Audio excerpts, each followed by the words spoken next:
Do you want to add your language on Facebook account?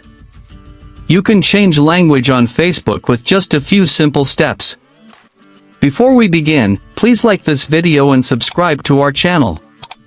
I've also included some helpful tools and apps in the description, so be sure to check them out. To add your language on Facebook account. First, open the Facebook app on your mobile device. Once you are on Facebook, tap on your profile picture at the bottom right of the screen. Now you are on your Facebook profile screen. At the top of the screen, tap on the edit icon. A new screen will appear with different options. Scroll down to the personal details section. Find and tap on languages. Now, a new screen will appear.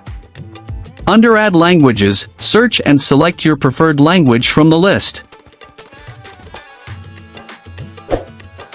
Once done, tap the Save button.